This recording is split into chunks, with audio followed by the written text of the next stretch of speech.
Hello hi जय जगन्नाथ। आज मोर नूतन blog को आपण मानक स्वागत।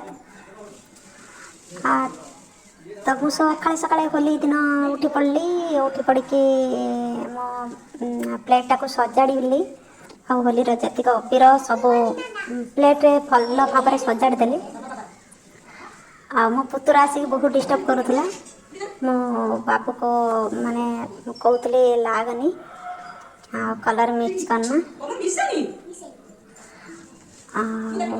तो आपण मैंने देखुवे मो माने प्लेट को सजाड़ुची। बाबू मते भी बहुत डिस्टर्ब करुची। तार भितर भल भाव प्लेट को सजाड़ी देली। मोर प्लेट सजड़ा हो गला। तेणु मो बाबू को डाकिली। मुझे बाबू आस फास्ट बाबू देहरे कलर लगेदेली। सी कहूची भी मत ए कलर लगा ए कलर लगा। मु तारी कथा अनुसार से जो कलर कहूँ मुझे कलर माने लगाऊँ। आप मैंने देखिपे तापरे मु माने समस्त पाखक गली कलर लगाइए। ये मोर जड़े भाउज काका बहु जेहेतु सी टिकी पुओ को खुआते से मना कले कहले कलर लगानी। तापर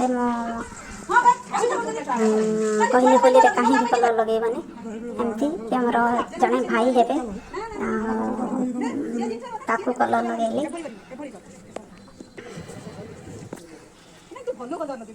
तापर देखु ये मोर बड़ भाई जड़े हेबे सी मुंड फटा कलर को आनिकी मो मुंडे पकई कहला ना मिछ कथा कहला मत कहला ना ये कलर माने अबीर ये सी सब कलर को लगाऊ देखु। अबीर को लेकिन मुंडे फास्ट लगेली। सी कहे तू मुंड फटा कलर मत लगेचु। मु मना कले मुझे ना ना एगुड़ाक मु केवल प्योर अबीर नहीं के आसी। तो आप मैंने देखुवे मुझे कलर लगाऊँ भूत बुरा करदेली।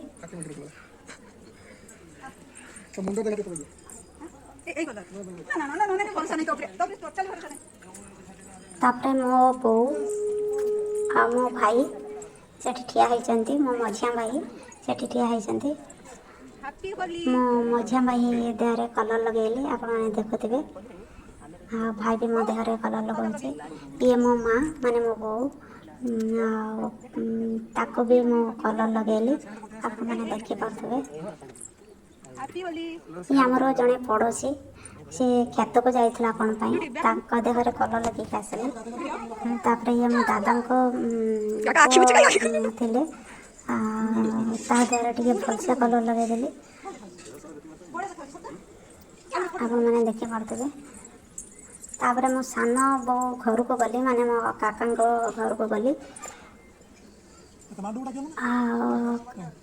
ये मो काकी ये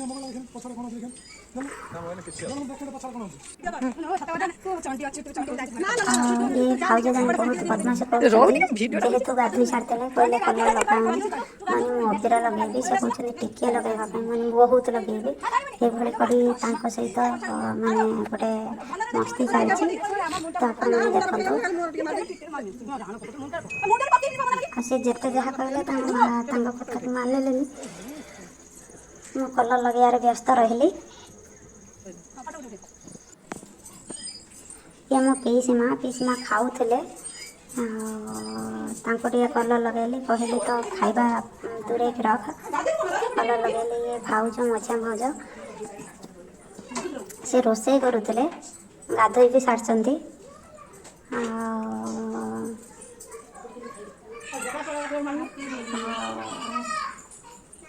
देहरे कलर लगाऊँ। ये हूँ आम बाबू मो मुहर जिते कलर लगी से पूरा बड़ी पकड़ा बड़ी पकई भुतुणी करदेला मत। तो आप मैंने देखु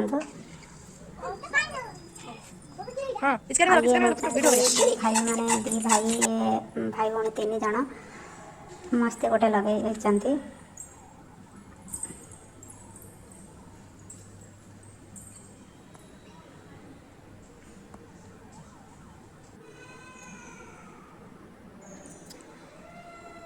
तापर मो टिके वीडियो मो करने आमर ऊपर तला गली ଆଉ ସେଠି ଭିଡ଼ିଓ କରୁଥିଲି।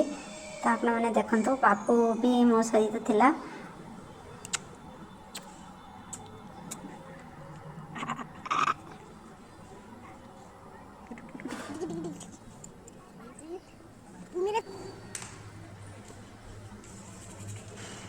ଏଠି ଭିଡ଼ିଓ କରିବା ପାଇଁ ମୁଁ ମାନେ ଉପରତଲା ଯାଇକି ଏଠି ଗୋଟେ ମାନେ ଇଏ କରୁଛି।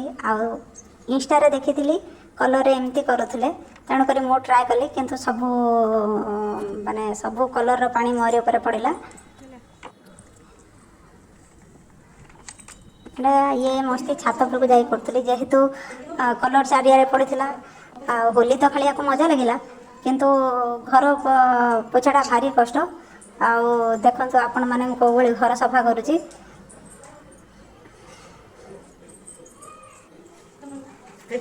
ତାପରେ 3ଟା ଖଣ୍ଡେ ସମୟରେ ଆମର ବାବୁର ବାର୍ଥଡେ ଥିଲା।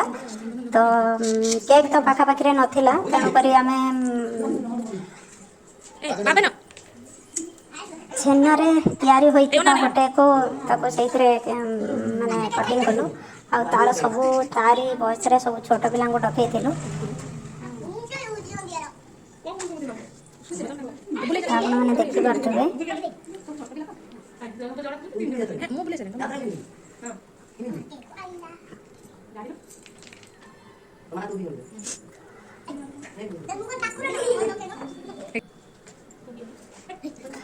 ଏ ଭାଉଜ ତ କ୍ୟାଣ୍ଡେଲ ଲଗାଉଛନ୍ତି।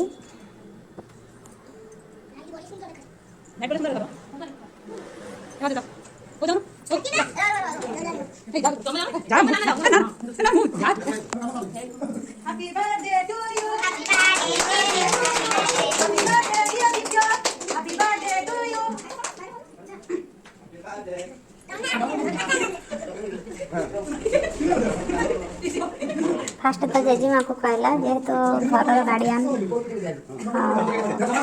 ଫାଷ୍ଟ ଜେଜେମାକୁ କହିଲା, ତାପରେ ତାଙ୍କ ବାପା। ତ ଆପଣ ଦେଖିପାରୁଥିବେ ସବୁ ଛୁଆଙ୍କୁ ତା ସାଙ୍ଗମାନଙ୍କୁ ଟିକେ ଟିକେ ଖୁଆଇ ଦେଉଛି। ଆଉ ନିଜେ ବି ଖାଇଦେଉଛି। ବହୁତ ଚଗଲା ଅଛି, ବହୁତ ବଦମାସି କରୁଛି। ତାପରେ ଆମେ ମାନେ ରେଡ଼ି ହେଇକି ବାହାରିଲୁ ଆମେ ଗୋଟେ ମେଳନ ଦେଖି। ସେଇଟା ହେଉଛି ବ୍ରାହ୍ମଣୀଗାଁ, ଭଦ୍ରକ ଡିଷ୍ଟ୍ରିକ୍ଟରେ। ଆମ ଘରଠୁ 2ରୁ 2.5 କିଲୋମିଟର ହେବ। ତ ବର୍ଷର ଏଇଟା ଗୋଟିଏ ଥର ହୁଏ ଐତିହାସିକ ମେଳନ। ଏ ବହୁ ପୂର୍ବପୁରାଣରୁ ଇଏ ମେଳନ ଚାଲି ଆସିଛି। ତ ଆମେ ଆମ ଫ୍ୟାମିଲି ଯାଇଥିଲୁ, ଭାଇ, ଭାଉଜ, ମୁଁ, ପୁଅ, ବୋଉ ସବୁ ଯାଇଥିଲୁ। ଆଉ ସେଠି ସବୁ ପ୍ରକାର ପଡ଼ିଥିଲା। ଯେହେତୁ ଏଇ ବେଲୁନ୍ ମାନେ ଗ୍ୟାସ୍ ବେଲୁନ୍ ମୋତେ ଟିକେ ଭଲ ଲାଗିଲା, ତ ସେଠି ଟିକେ ଭିଡ଼ିଓ ସୁଟ୍ କରିଦେଲି। ତ ଆପଣମାନେ ଦେଖିପାରୁଥିବେ।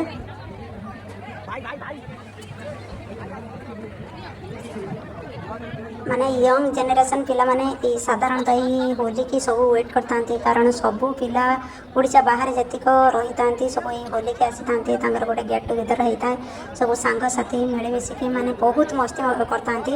ପର୍ଟିକୁଲାର ଆମର ଏଇ ପାଖାପାଖି ଏରିଆରେ ଆମ ଘର ପାଖରେ ପାଖାପାଖି 4ଟା ମେଳନ ହୁଏ। କନିମିନ୍ଧା, ବ୍ରାହ୍ମଣୀଗାଁ, ଉଆସ, କାଳିଆପଦା। ବହୁତ ଭଲ ଭାବରେ ମେଳନକୁ ସଜାଇଥିଲେ। ଏଠି ତ 53 କି 54 ବିମାନ ଆସିଥିଲେ, ପ୍ରତି ଏରିଆରୁ ଗୋଟେ ଦୁଇଟା ଆସିଥିଲେ। ଆଉ ଏଇ ମେଳନକୁ ୟଙ୍ଗ ଜେନେରେସନ୍ ପିଲା ବହୁତ ଭଲ ଭାବେ ଏନ୍ଜୟ କରିଥାନ୍ତି। ବର୍ଷରେ ଗୋଟେ ଥର ଯେହେତୁ ଆସିଥାଏ, ସବୁ ୱେଟ୍ କରିଥାନ୍ତି ଏଇ ଦିନକୁ। ତ ଆପଣମାନେ ଦେଖିପାରୁଥିବେ ବିମାନ ଗୁଡ଼ା କେତେ ସୁନ୍ଦର ସଜା ହେଇଛି। ଆଉ ବିମାନ ଭିତରେ ରାଧାକୃଷ୍ଣ ମାନେ ଠାକୁର ଥାନ୍ତି।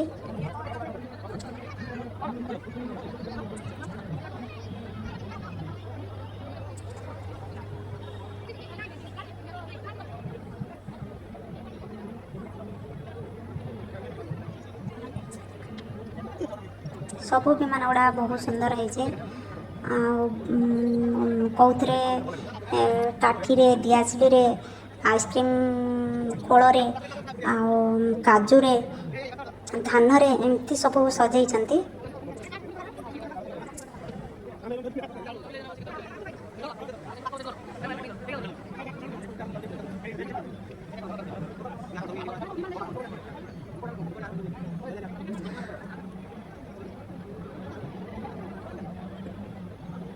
ତ ଆପଣମାନେ ଦେଖିପାରୁଥିବେ ପ୍ରାୟ ସବୁ ବିମାନକୁ ମୁଁ କଭର୍ କରିଥିଲି। ଆଉ ତ 53 କିମ୍ବା 54 ବିମାନ, ତ ମୋର ପର୍ଟିକୁଲାର ମନେ ପଡ଼ୁନାହିଁ। ସବୁ ବିମାନକୁ ମୁଁ କଭର୍ କରିଥିଲି। ବହୁତ ଗହଳି ବି ଲୋକ ମାନେ ଥିଲେ। ଆଉ ଭଲସେ ବିମାନ ଗୁଡ଼ାକ ଭିଡ଼ିଓ କରି ହେଉନଥିଲା।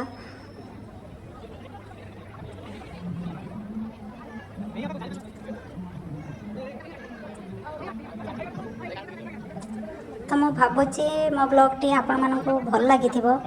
ଆଉ ଆପଣମାନେ ଏଭଳି ବିମାନ ଦେଖିଛନ୍ତି କି ନାହିଁ ମୁଁ ଜାଣିନି, କି ଇଏ ମେଳନ ଆପଣମାନେ ଦେଖିଛନ୍ତି କି ନାହିଁ ମୁଁ ଜାଣିନି। କିନ୍ତୁ ଆମେ ବର୍ଷରେ ଗୋଟେ ଥର ଏହି ସମୟକୁ ୱେଟ୍ କରିଥାଉ, କେବେ ହୋଲି ଆସିବ, ଆମ ସାଙ୍ଗସାଥିମାନଙ୍କ ସହିତ ଭେଟ ହେବ, ଆମର ମାନେ ଗାଁରେ ଗୋଟେ ଗେଟ୍ ଟୁଗେଦର୍ ହେବ। ଆମେ ସବୁ ଏଇ ସମୟକୁ ୱେଟ୍ କରିଥାଉ, ଫଗୁ ମେଳନକୁ। ତ ମୁଁ ଭାବୁଛି ମୋ ମାନେ ଭିଡ଼ିଓଟି ଆପଣମାନଙ୍କୁ ଭଲ ଲାଗିବ। ଆଉ ଏଇଟା ତ ରାତିରେ ମେଳନ ହୁଏ, କିନ୍ତୁ ଆମେ ସନ୍ଧ୍ୟାରେ ଯାଇଥିଲୁ। ଆଉ ମୁଁ ରାତିରେ ଆମ ପାଖାପାଖିରେ କନେଇନ୍ଦାକୁ ଯିବି, ତ ମୁଁ ନିହାତି ଆପଣଙ୍କୁ ନେକ୍ସଟ ଭିଡ଼ିଓରେ ଆପଣମାନଙ୍କୁ ଦେଖେଇବି। ରହୁଛି, ଜୟ ଜଗନ୍ନାଥ।